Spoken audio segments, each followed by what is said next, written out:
Semua pasukan Sung Jinwoo pun maju serentak untuk melawan sang bos raksasa tersebut.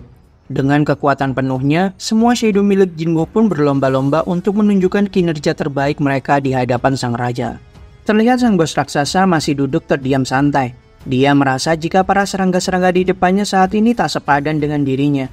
Jinwoo dari kejauhan mengawasi pergerakan para prajuritnya layaknya komandan sekaligus ahli strategi yang sedang bermain catur. Saat dua mata mereka saling bertatapan, seakan-akan sang bos raksasa ingin menunjukkan perbedaan kekuatannya. Dia pun menebaskan senjatanya dengan kekuatan penuh. Gelombang yang sangat kuat pun menghancurkan ratusan prajurit sang monark dengan hanya sekali serangan saja. Jinwoo sangat terkesan dengan kekuatan yang sangat luar biasa kuat tersebut. Karena dengan kekuatan yang sangat mengerikan seperti itu, jika Jinwoo maju tanpa rencana, dia mungkin akan kesulitan saat melawan monster tersebut. Jinwoo mengakui kehebatan dari sang raksasa di depannya. Dia awalnya ingin menyelesaikan pertarungan ini dengan sangat cepat. Namun seluruh badan sang monster saat ini dilapisi oleh mana sihir yang sangat kuat dan tebal layaknya baju zirah yang sangat kokoh. Hal itu adalah halangan yang sangat merepotkan, membuat Jinwoo sampai heran bagaimana bisa ada makhluk hidup seperti ini. Selalu ada dua cara untuk melewati sebuah halangan. Yang pertama adalah melarikan diri dan mengabaikannya. Atau pilihan yang kedua, yaitu membereskan semua halangan yang ada di depanmu sampai ke akar-akarnya. Salah satu shadow raksasa milik Jinwoo berusaha memberikan serangan dari samping sang bos raksasa. Tapi terlihat sang bos raksasa itu dapat menangkis serangannya, serta menebas sang shadow hingga menjadi dua dan sirna. Ratusan prajurit semut berusaha menyerang dari bagian bawah. Melalui kaki sang monster raksasa, nampak dirinya saat ini telah diselimuti ratusan makhluk summon milik Sung Jinwoo. Karena ukuran yang tak sepadan membuat sang raksasa dengan mudah menerbangkan para kawanan semut tersebut. Hal ini sempat menyulut emosi dari Beru yang saat ini berada di samping rajanya. Saat Beru ingin bergerak maju, hal itu pun ditahan oleh Sung Jinwoo. Karena menurut Jinwoo akan sia-sia saja menyerang tanpa tahu terlebih dahulu kelemahan dari musuhnya.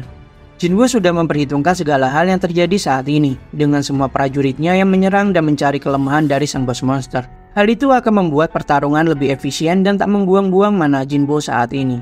Tentu meski Jinwoo memiliki jumlah mana yang saat ini berada di luar akal sehat, namun dengan terbunuhnya banyak shadow miliknya, hal ini juga akan memerlukan jumlah konsumsi mana yang tidak sedikit pula. Perlahan-lahan mana Jinwoo pun terkuras dengan sangat cepat, hanya untuk mencari celah kelemahan dari sang bos raksasa di depannya saat ini. Karena mana sihir yang menyelimuti tubuh sang bos monster, membuatnya sangat percaya diri akan pertahanan yang dia miliki, sampai-sampai raksasa itu tak menahan sama sekali serangan yang datang padanya. Namun Jinwoo teringat akan beberapa momen yang dimana sang bos monster menahan serangan shadow milik Jinwoo sebelumnya. Tentu itu adalah sebuah celah yang memang Jinwoo sedang cari.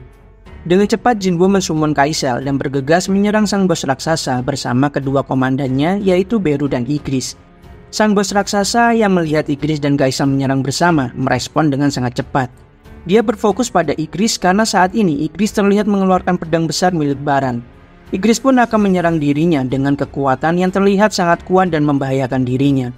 Saat serangan yang sangat kuat dilepaskan dari pedang yang Igris genggam, sang bos raksasa yang sudah siap pun menghindari serangan itu dengan refleks yang dia miliki. Namun di sini hal itulah yang ditunggu-tunggu oleh sang monark. Saat sang bos menyerang Kaisel yang ditunggangi oleh Igris, nampak jika Igris bergerak dengan sangat cepat melalui tangan besar milik sang bos raksasa. Dengan sangat kuat, serangan petir dilepaskan Igris ke arah mata sang bos raksasa. Serangan itu kembali dihalau oleh tangan besar milik sang bos tersebut. Namun Jinwoo yang sudah memperhitungkan hal ini, dengan cepat dia bergerak dan menebas dagger tajamnya ke salah satu mata dari sang bos monster. Akhirnya terlukalah mata kanan dari sang bos raksasa itu. Dengan senyum puasnya, Jinwoo pun sudah menduga jika sisi itulah yang menjadi celah untuk dirinya menghabisi sang raksasa ini. Beru juga tak ingin berdiam saja. Dia pun melukai seluruh tubuh sang bos monster dari segala penjuru dengan cakar super tajamnya. Skill Monarch Authority pun dikeluarkan oleh Jinwoo untuk mengendalikan semua dagger tajam yang dia miliki saat ini. Dengan semua dagger itu, tentu serangan Jinwoo menjadi lebih cepat dan efisien sekarang. Tebasan dengan kecepatan yang sangat luar biasa dilakukan oleh Sung Jinwoo. Dari kejauhan, Yun Jinho dan Hanekawa menyaksikan pertarungan yang nampak sangat luar biasa dahsyatnya. Bahkan Hanekawa sampai berpikiran jika pemandangan yang saat ini dia saksikan bukanlah pertarungan antara hunter dan monster, melainkan ini adalah pertarungan monster melawan monster. Yun Jinho pun semakin bangga terhadap Yunimnya yang terlihat sangat kuat saat ini. Kembali pada pertarungan Jinwoo melawan sang bos raksasa. Jinwoo terus mengincar dan menyerang salah satu mata dari sang bos monster. Hingga akhirnya Jinwoo mengeluarkan skill critical slash-nya. Hal itu membuat salah satu mata sang bos raksasa pun hancur. Tak ingin membuang waktu lagi, Jinwoo pun berteriak memanggil komandan terkuatnya yaitu Beru. Seakan-akan Beru sudah mengetahui maksud dari rajanya. Dengan sangat cepat dia bergerak ke arah mata sang bos raksasa tersebut. Dia pun masuk ke dalam tubuh sang bos raksasa melalui mata yang sudah hancur sebelumnya. Beru pun mengeluarkan skill slash ke berbagai penjuru hingga membuat sang monster terluka dari dalam. Memang di sini sang bos monster memiliki ketahanan fisik yang sangat luar biasa kuat dari luar. Namun jika dia diserang dari dalam, maka tentu tubuhnya sama seperti makhluk hidup lainnya. Hal ini membuat sang bos raksasa pun terluka sangat parah hingga mengeluarkan darah dari mulutnya. Sampai pada akhirnya, notifikasi pun muncul didapatkan jika Jinwoo telah naik level kembali. Jinwoo kembali lagi mendapatkan notifikasi kenaikan level beberapa kali. Yang tentu hal ini menandakan jika musuh yang saat ini dia lawan benar-benar sangatlah kuat. Jinwoo pun merasa senang karena telah mengalahkan musuhnya kali ini. Bahkan Yun Jinwoo pun ikut merasakan hal yang sama saat Jinwoo telah mengalahkan sang bos monster itu. Namun Jinwoo di sini merasa sedikit heran mengapa notifikasi yang muncul adalah Anda telah mengalahkan musuh. Mengapa bukan Anda telah mengalahkan Master Dungeon ataupun Boss Dungeon? Ditambah lagi saat ini, Gate juga tak menunjukkan tanda-tanda akan menutup. Mayat dari sang monster pun juga sepertinya tak dapat Jinwoo extraction dengan skill miliknya. Lalu Jinwoo sempat dibuat siaga karena melihat mulut sang raksasa sedikit bergerak. Namun kekhawatirannya salah, karena itu adalah Beru yang baru keluar dari dalam tubuh sang monster. Jinwoo merasa monster itu sangatlah kuat. Bahkan meski saat dia sudah mati, energi sihir masih menyelimuti tubuh Beru yang sebelumnya merusak bagian dalam dari sang monster raksasa ini. Namun tak berselang lama dari gate besar itu, terpancarlah energi sihir yang sangat luar biasa kuat dan mematikan. Beruntungnya Igris dengan sigap melindungi Yoo Jinho dari ledakan energi yang sangat kuat dan terlihat mematikan itu. Jinwoo melihat saat ini jika gate besar itu menyerap seluruh kekuatan sihir dari mayat sang monster raksasa tersebut. Terlihat Jinwoo pun bisa tergores hanya karena gesekan kekuatan sihir sebelumnya. Tentu hal seperti ini baru pertama kali dia alami selama ini. Tak mau membuang waktu lagi, Jinwoo pun meminta Yun Jinho untuk diam di sini sementara waktu. Jinwoo memilih untuk masuk ke dalam gate tersebut karena Jinwoo ingin mengeceknya secara langsung. Melesatlah Jinwoo masuk ke dalam gate tersebut. Saat di dalam gate, nampak Jinwoo pun cukup terkejut karena ruangan yang Jinwoo lihat saat ini sangatlah luas dan sangat besar. Mengingat para raksasa membutuhkan jalur penyambung yang sangat besar untuk menyeberang, maka Jinwoo pun sadar mengapa ruangan itu sangat besar sekarang. Beru pun membisikkan suatu hal pada rajanya. Dia bertanya apakah sang raja mendengarkan hal yang sama saat ini dengan yang dia dengar. Terdengarlah suara tawa yang lumayan mengerikan dari ujung ruangan gelap tersebut. Jinwoo pun cukup tertarik dengan makhluk tersebut. Karena alih-alih panik, malah dia tertawa di saat ada musuh yang memasuki teritori kekuasaannya. Akhirnya nampaklah sosok yang sedari tadi tertawa sambil dirinya tak lupa menyapa sang raja yang saat ini telah mengunjunginya. Terdapat sosok raksasa yang dirantai pada suatu tempat dengan pengaman luar biasa ketat. Jinwoo sekarang sadar mengapa gate tak kunjung tertutup karena makhluk besar sebelumnya bukanlah bos dari gate ini, melainkan sosok yang dirantai inilah yang menjadi bos sebenarnya dari gate ini. Sosok ini meminta Jinwoo segera melepaskan semua rantai yang saat ini membelenggunya. Dia pun terus mengoceh tak berhenti dan salah satu perkataannya berbunyi seperti ini. Jika dia mengetahui rencana para penguasa, maka diriku harus segera memberitahu para raja atau monark yang lainnya. Dengan senyum yang sangat mengerikan, dia pun menyeringai pada Sun Jinwoo dan berkata jika kau bukanlah raja yang kukenal. Jinwoo pun bertanya jika apakah ini semua perbuatan rulers atau makhluk perak dari langit itu. Sang raksasa mengatakan jika ini semua memang perbuatan mereka, karena mereka ingin memanfaatkan dirinya sebagai pijakan dan fondasi untuk memperkuat kekuatan mereka dikala perang besar yang akan datang setelah ini. Dalam hati Jinwoo berpikir jika dia selama ini ingin mencari tahu tentang semua hal ini. Namun tak ada satupun makhluk yang dapat berpikir dari gate yang bisa menjelaskan tentang hal ini.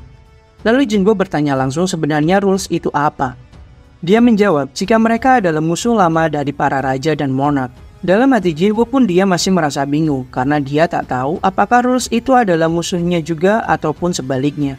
Jinwoo pun berasumsi jika memang kau saat ini dirantai dan dibelenggu sampai seperti ini, maka kau berarti belum selesai dugaan Sun Jinwoo. Terdengarlah jawaban dari sosok tersebut.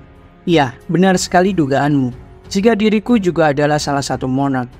Dia mengatakan jika pasti Jinwoo akan menjadi incaran dari para penguasa dan ruler. karena tentu Jinwoo saat ini sangat kekurangan kekuatan untuk melawan para ruler nanti. Tentu Jinwoo membutuhkan bantuan untuk menghadapi mereka semua. Jinwoo yang masih keheranan dengan apa yang sudah dikatakan oleh sosok di depannya malah mendapatkan tawaran darinya. Bebaskanlah diriku, maka kau akan kubantu untuk melawan mereka semua. Jinwoo tentu tak percaya karena tak mungkin bukan jika seorang monster akan membantu manusia. Lalu dia pun ingin meyakinkan Jinwoo dengan suatu cara yang tak akan bisa dielak oleh siapapun. Dia membaca semua mantra dan melakukan ritual khusus untuk membuat suatu kondisi untuk mereka berdua. Muncul sebuah notifikasi di hadapan Sun Jinwoo jika apakah dia menerima negosiasi kejujuran yang ditawarkan oleh sang monark raksasa Legia. Jika player menerimanya, maka skill ini akan membuat mereka berdua tak bisa berbohong sedikit pun. Dalam hati Jinwoo sedikit terkejut karena sosok di depannya bukanlah sosok monster biasa, melainkan dia adalah seorang monark raksasa yang begitu kuat. Namun seperti sebelumnya, rasa keingintahuan Jinwoo sangatlah tinggi, maka dia mau tak mau menyetujui penawaran skill dari monark di depannya. Kembali lagi sang monark berkata, jika dia akan membantu Sung Jinwoo, jika saja dia akan dibebaskan dari tempat ini. Jinwoo pun menjawab jika dia mempercayai hal tersebut. Jinwoo terkejut dengan mulutnya yang menjawab jujur dan tak bisa berbohong. Tentu Legia pun berkata jika itu adalah efek dari skill yang sudah kau setujui sebelumnya. Lalu Jinwoo bertanya akan hal yang sangat membuatnya penasaran. Mengapa Legia bisa dengan mudahnya berbicara tanpa ada kendala? Karena jawaban Legia sangatlah jelas tak seperti makhluk yang Jinwoo interogasi sebelum-sebelumnya. Legia awalnya bingung, namun dia tahu makhluk yang dimaksudkan oleh Sun Jinwoo adalah para penghuni Chaos World. Legia berkata jika bagaimana bisa Jinwoo menyamakan makhluk yang berbeda kasta dengan dirinya. Tak mungkin bagi penghuni Chaos World memiliki alas kaki yang sama dengan pemimpin mereka. Penghuni dunia Chaos yang keluar dari dalam gate adalah sisa-sisa dari prajurit yang kalah dalam perang. Mereka dikurung dalam jangka waktu yang sangat lama. Maka wajar jika kesadaran mereka seiring berjalannya waktu akan terkikis. Namun diriku berbeda. Karena diriku adalah seorang monark, maka diriku dapat mempertahankan rasionalitasku sampai sekarang. Legia menambahkan jika dia sudah menunggu bertahun-tahun di tempat ini menanti dirinya untuk dibebaskan. Lalu sampai pada akhirnya diriku sekarang bertemu dengan dirimu. Jinwoo ingin memastikan apa yang dimaksud dengan rulers. Apakah mereka adalah makhluk berbaju perak dan bersayap itu? Legia membenarkan hal tersebut jika mereka adalah pasukan rulers. Lalu Jinwoo bertanya akan suatu hal yang sangat penting. Jika mengapa para rulers sialan itu mengirim para monster kepada manusia terus-menerus tanpa henti. Jinwoo pun ingin mengetahui alasan sebenarnya yang melatar belakangi para rulers ini mengirim semua monster-monster itu ke dunia manusia. Apakah memang para rulers ini ingin membunuh kami para manusia? Legia pun nampak tersenyum licik di depan Jinwoo saat ini. Legia menegaskan kembali jika para rulers mempersiapkan perang besar. Mereka semua berusaha mengubah tempat ini menjadi medan perang untuk melawan para monark. Jinwoo masih belum mengerti dengan apa yang Legia sampaikan. Mengapa para rulers harus mengirim monster dan membunuh manusia jika musuh mereka adalah monark? Legia akhirnya berkata jika rulers ingin menanamkan mana pada bumi sehingga manusia biasa dapat menggunakan kekuatan mana sihir. Ternyata memang monster yang keluar dari dalam gate adalah sebuah bencana. Namun mana yang didapatkan dari keseluruhan gate itu adalah sebuah anugerah bagi umat manusia. Tak hanya para hunter yang berpikiran seperti itu, namun bahkan manusia biasa juga berpikiran yang sama seperti itu. Energy Stone, mana kristal, itu adalah salah satu item yang mengandung mana energi sihir yang sangat melimpah. Tapi semua itu ternyata hanya untuk persiapan perang besar yang akan terjadi. Tak ada wadah yang lebih cocok bagi para rulers selain manusia yang memiliki kekuatan yang sangat besar. Maka dari itu, mereka memanfaatkan para monster yang sudah ditahan untuk membawa mana ke para manusia. Dan juga tujuan dari mana itu adalah untuk memperkuat fondasi dunia ini supaya dunia ini tak runtuh karena dampak perang besar nanti. Akhirnya Jinwoo mengerti jika perang besar ini adalah ajang pertempuran ulang antara para monark melawan para rulers. Legia mengingatkan Jinwoo jika kau tak segera mengambil keputusan, maka duniamu akan menjadi neraka hanya dalam sekejap saja. Legia mendesak Jinwoo untuk segera membebaskan dirinya dari belenggu itu, karena para rulers dan para monark tak akan tinggal diam saja setelah mengetahui mereka berdua sudah berkontak seperti ini. Dan Legia berkata jika mungkin pembawa pesan sekaligus algojo para rulers pun sudah datang ke dunia ini dan akan segera bergerak tak lama lagi untuk mengincarmu. Jinwoo merasa heran karena mengapa Legia berkata terus-menerus mereka semua akan mengincar dirinya. Apa alasannya sampai dirinya bisa menjadi incaran para rulers dan monark yang lainnya? Legia pun menjelaskan kembali jika kekuatan yang Jinwoo miliki sebenarnya bukanlah kekuatan Jinwoo yang asli. Dengan dirimu yang saat ini memiliki kekuatan itu, maka bisa diartikan jika pemilik asli kekuatan itu telah berkhianat pada Monarch. Maka mau tidak mau, saat ini kau sudah menjadi musuh dari kedua kubu tersebut, yaitu para Monarch dan para Rulers. Namun jika kau membantuku keluar dari tempat ini, maka Legia bersumpah akan membantu Jinwoo menghabisi semua musuh-musuh yang menghalangi jalannya. Dengan dinginnya, Jinwoo pun berpikiran jika memang Legia ingin bersumpah dan ingin membantunya, bukankah lebih baik jika Legia menjadi shadow miliknya saja? Sekilas Legia melihat sosok sang Shadow Monarch yang asli dari balik tubuh Sung Jinwoo. Namun niat Jinwoo tak akan berhasil, karena Legia menjelaskan jika tubuh dari Monarch terbuat dari roh saja tanpa wujud fisik. Maka setelah Monarch mati, mereka tak akan bisa dijadikan prajurit bayanganmu. Maka dari itu jika Legia mati, dia tak akan bisa menjadi shadow milik Jinwoo. Kembali lagi Legia berusaha mendesak Jinwoo untuk segera membebaskannya karena mereka akan kehabisan waktu. Jinwoo pun sekarang mulai paham akan semua pertanyaan yang selama ini dia ingin ketahui. Namun dalam hatinya masih merasakan perasaan yang sangat tidak nyaman. Seakan-akan ada suatu informasi yang terlewatkan saat ini. Jinwoo mengeluarkan daggernya dan mendekati Legia. Tentu Legia sangat senang dan meminta Jinwoo cepat menebas rantai yang saat ini membelenggunya. Sambil Jinwoo menghancurkan salah satu rantai yang mengikat tangan Legia, dia pun ingin memastikan apakah Legia benar-benar akan berada di pihak Sung Jinwoo setelah keluar. Dia pun membenarkan hal tersebut asalkan Jinwoo membantunya untuk keluar dari penjara ini. Inilah yang disebut dengan kesempurnaan kesepakatan antara Monarch. Dalam hati Legia memikirkan sosok yang tiba-tiba terlihat sangat kuat sebelumnya dan juga tiba-tiba dia menghilang. Saat akan menebas rantai lainnya yang membelenggu tangan Legia, Jinwoo kembali menanyakan apakah Legia akan berada di pihak para manusia. Tak terdengar sama sekali jawaban dari Legia. Tentu hal itu membuat Jinwoo menjadi semakin curiga. Tentu Legia tak akan menjawab karena efek skill yang mereka sepakati di awal tadi. Jinwoo melihat mana kristal yang tertanam di leher bagian belakang Legia. Tentu dengan mana kristal itu membuat Legia akan selalu menuruti perintah dari para Rulers, yaitu perintah untuk membunuh semua manusia. Menyadari Jinwoo mulai sadar akan hal tersebut membuat Legia bertindak. Dengan salah satu tangan yang sudah tak terbelenggu, Legia pun berusaha menyerang Jinwoo yang ada di depannya. Namun Jinwoo yang sudah mengira hal ini akan terjadi, dia pun menghindarinya dengan sangat mudah. Merasakan jika Legia dibiarkan hidup akan sangat berbahaya, maka Jinwoo pun memutuskan untuk segera menghabisinya saja. Dengan dagger tajamnya, Jinwoo pun menikam dada Legia sangat dalam. Jinwoo tak ingin jika Legia akan menjadi petaka bagi dirinya di kemudian hari, maka dia pun harus menghabisinya saat ini juga. Legia berkata jika bukan dirinya yang akan menjadi petaka, melainkan Jinwoo sendirilah yang akan menjadi petaka itu sendiri.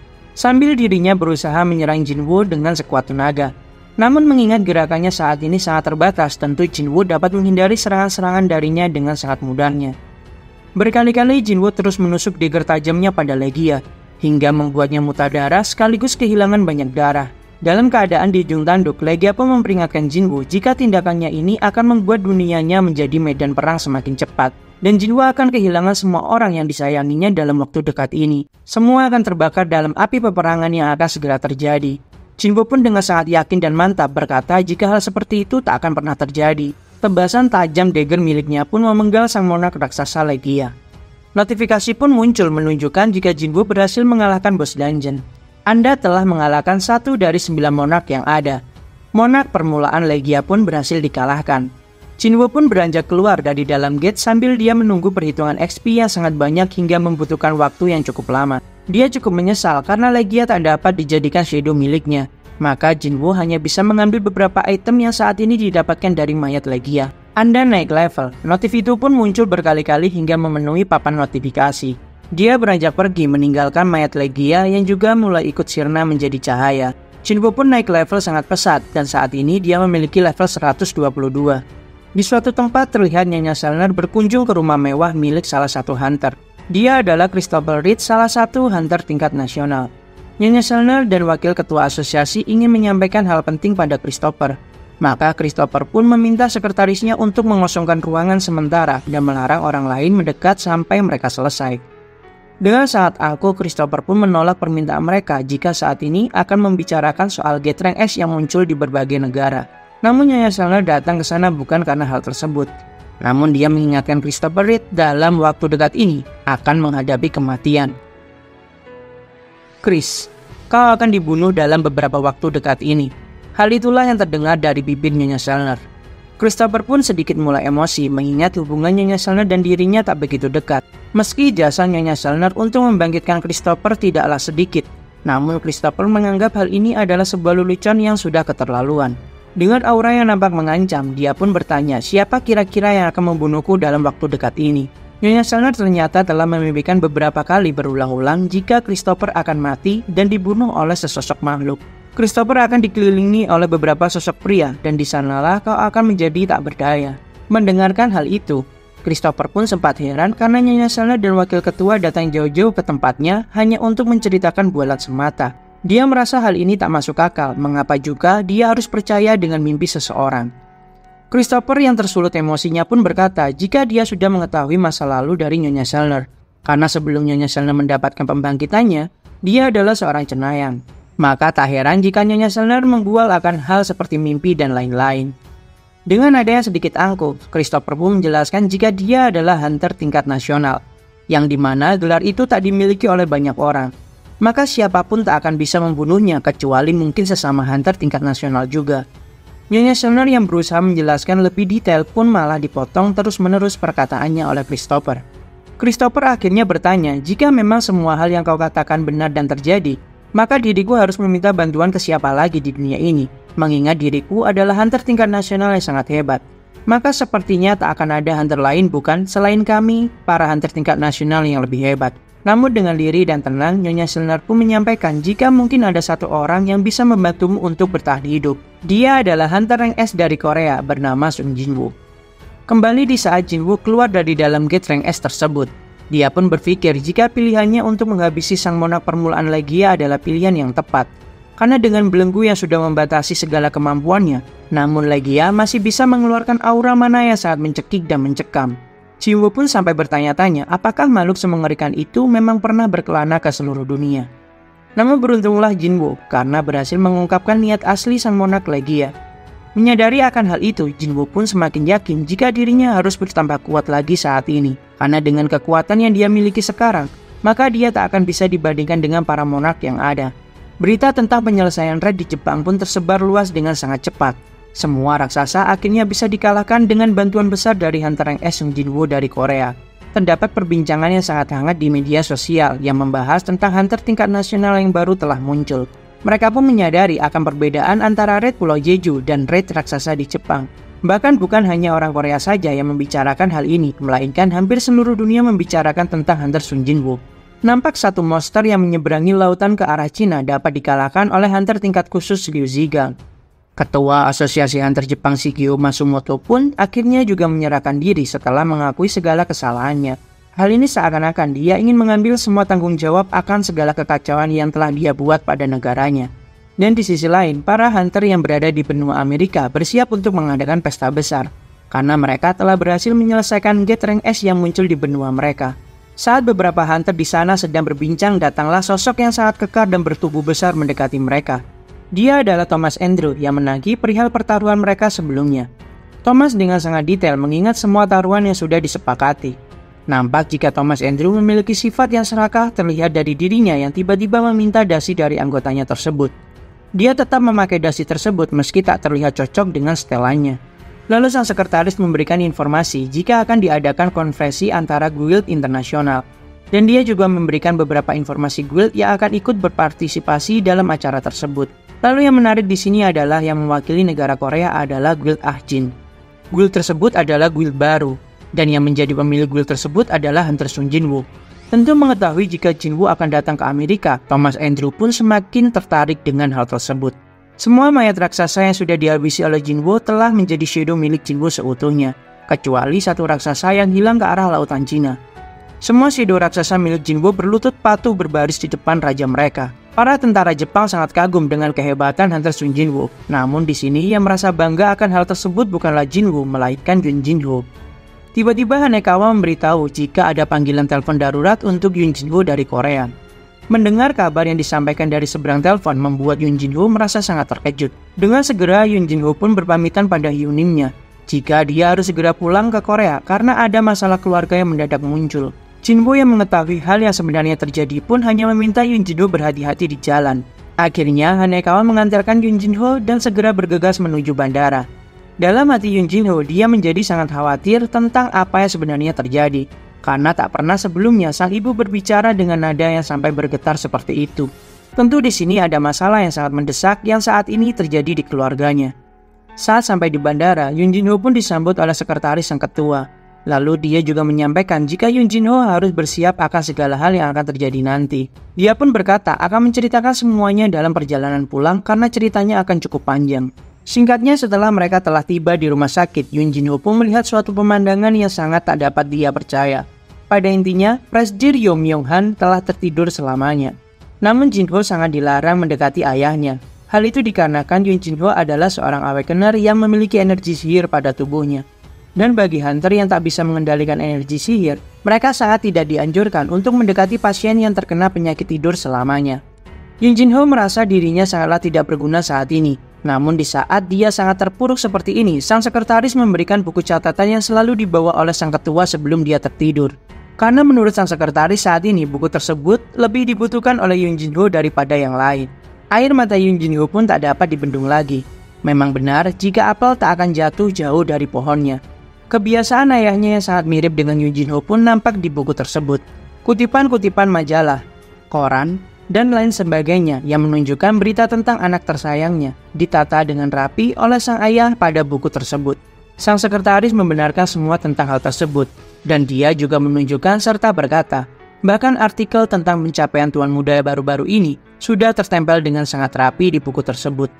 Bukan sang ketua tak menyukai atau membenci Anda, hanya saja ekspektasinya terhadap Anda itu sebesar cintanya kepada Anda Tuan Muda. Air mata pun tak ada hentinya bercucuran dari mata Yun Jinho. Dia merasa jika awalnya ayahnya sudah membencinya, namun setelah melihat semua ini, semua menjadi terbalik.